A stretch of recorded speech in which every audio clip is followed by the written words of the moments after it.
So welcome everyone to today's session, today's live session.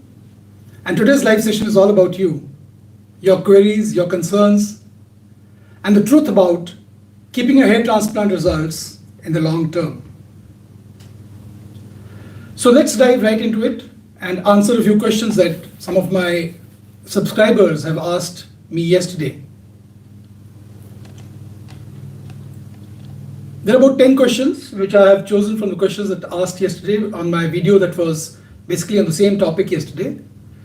So the first question is, can a hair transplant stop further hair loss? Well, a hair transplant is only a fill in the gaps. A hair transplant does not alter the genetic composition of your DNA. Your hair are programmed due to the genetics, due to the genes that you carry, to fall away at a specified period of time, at a specific age. Also, the environmental factors have a big role to play. A hair transplant is merely covering the bald spots as they appear. It has got nothing to do with future hair loss, and therefore, the goal should not only be hair transplant. There are other ways to manage your objectives as far as hair restoration is concerned. So hair transplant is a surgical method which is purely to fill in the blanks, and medical therapy for your hair loss treatment due to androgenic alopecia has to also be in place to complement the surgical hair restoration if you want to flaunt your results in the long term. And now this brings us to the second question: what should I do to maintain my transplanted results? Well, if you are 25 and your baldness is progressing very rapidly and you have a very strong family history, and also you are a go-getter, type A personality, stressful living, modern lifestyle. So therefore, in these cases, baldness is not going to spare you. You're going to have very rapid onset and rapid progression of baldness in the years to come, if not months to come. So you have to pull up your socks, not only think about hair transplant as your messiah, but also think of medical treatment in consultation with your doctor. If you're considering a hair transplant and your baldness isn't stable yet, get it stabilized. Seek an expert consultation before you go into a hair transplant procedure. And you have to be wary of the internet today, because hair transplant is less of a medical field today, more of a commercial venture. So you have to be very careful about the offers, about the discounts, about the pressures that you will be subjected to when you visit clinics seeking a hair transplant. So you have to sit back, take a deep breath. Don't make a decision on a whim. If you've decided to get a hair transplant done, take a week, decide, think over it, ask relatives, ask your friends, ask people who already got a hair transplant done, ask doctors in your family or in your circle whom you trust. And then as a clear image emerges, you can go ahead and make your decision. But never think that a hair transplant alone, when you're 25 and you're living a stressful life, is going to work for you. It will never. The third question is, why do some patients need a second hair transplant? Well, whether you take finasteride or any other medical treatment, or you don't, baldness is going to continue to progress, especially if you're a young person. If your baldness if your hair loss pattern because of androgenic alopecia hasn't stabilized yet. So to mitigate this, to mitigate the progression, you have to be on DHT blockers and on topical stimulants. Usually a person who is 25 years old with strong family history will need about 2 to 3 hair transplants in his lifetime, or even more, till he runs out of grafts if he's not been taking medical treatment.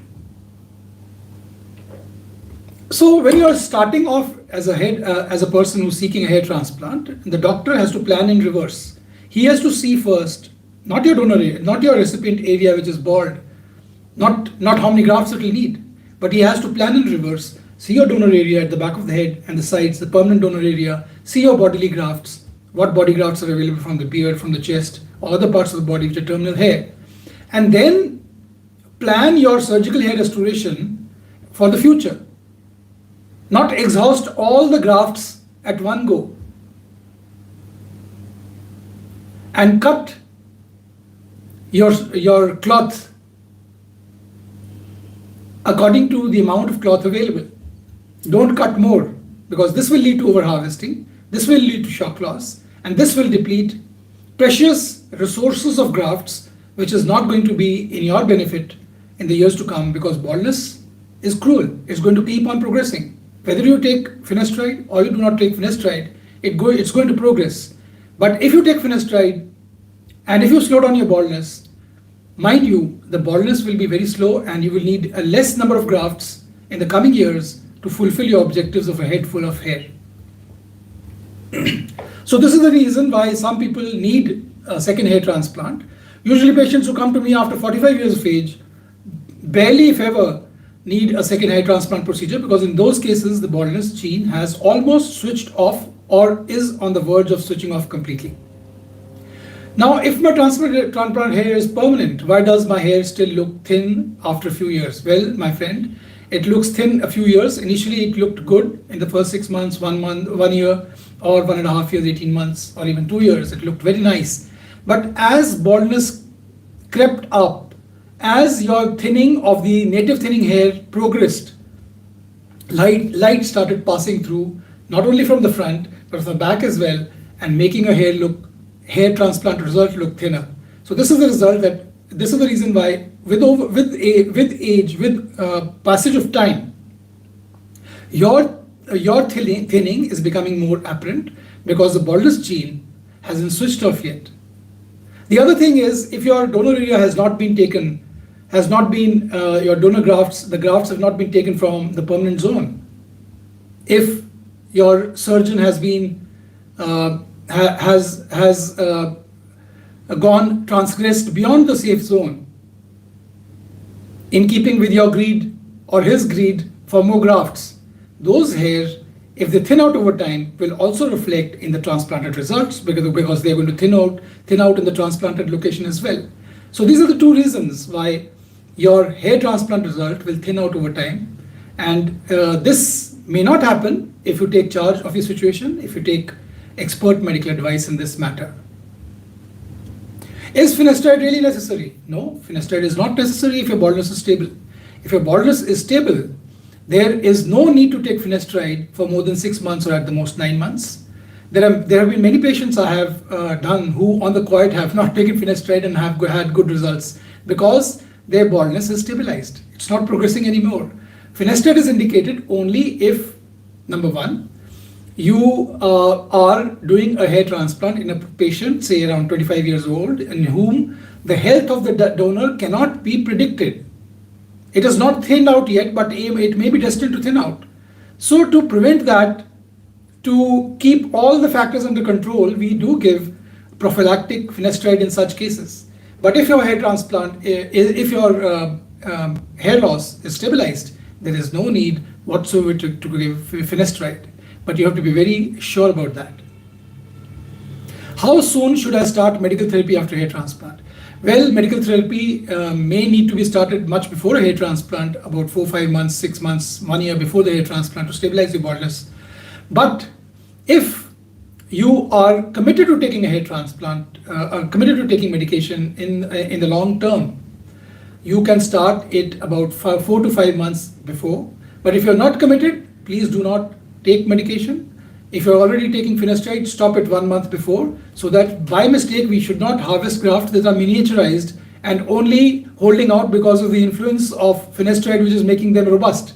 So we want to spot which are these grafts which will fade away later, because we want to pick only the anagen hair in our anagen Q+ technique, and these anagen hair will survive in the longest term, because you are not yet decided whether you're going to take finasteride or not.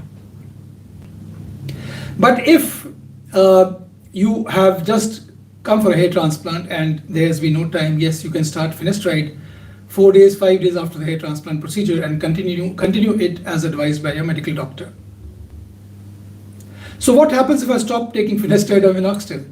Well, when you stop taking finasteride or minoxidil, whatever your condition of your native thinning hair was at the time when you started, it's going to revert back in 30 to 60 days. And it will be more, because over a period of time, over the passage of time, that hair would have deteriorated even more. So now you will feel the full brunt of the thinning after stopping finasteride or minoxidil.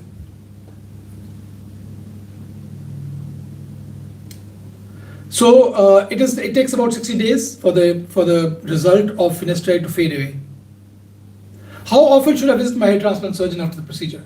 Well, there is no need to visit your hair transplant surgeon after the procedure. You just need to come the next day when the dressings will be opened, when the area, the recipient area and the donor area will be cleaned, and you will be explained the care for the next 2 weeks and for 1 year. After that, all the follow-ups are online. Your medication, what medication you are taking will be reassessed at the 6 months mark, then at the 9 months mark, and then at the 1 year mark, whether you have to take it or wean off. And also, when will the break start? 2-week break after every 3 months, usually start after 6 months of continuous taking finasteride after hair transplant procedure. So you have to basically be in touch with the doctor the next day of the procedure, and when the crusts come off at 2 weeks, and thereafter at 1 month or 2 months, when you are feeling very frustrated that the hair have been lost, that shedding has taken place and has taken away all the hair that was planted. But the roots are there, be rest assured, they will all grow and live to see another day. By the 4th month mark, your hair will start, and generally at this time, the queries and the calls diminish because patients see progress in their hair growth almost every single morning. It is by 6 months the result comes, and that is our requirement, that at 6 months you contact us, and then at 9 months and at 1 year. So this is the schedule of follow-ups after hair transplant. Now, what is the biggest mistake a hair transplant patient makes? Well, the biggest mistake a hair transplant patient makes is to go in seeking a discount and getting a hair transplant, getting lured by unethical operators, getting a hair transplant when he is not fit for a hair transplant, and then getting a hair transplant and not following medical treatment, getting a hair transplant and falling for costlier treatments like PRPs and like exosome therapies, like laser treatments, which the clinic benefits from more than you do. So these were the questions for today. If you want any other questions to be highlighted, any other questions to be answered in the next session day after tomorrow, please let me know. Drop a comment in the comment section below, or ping me at the numbers provided in this video, and I'll not be found wanting. I love interaction with my subscribers and my patients.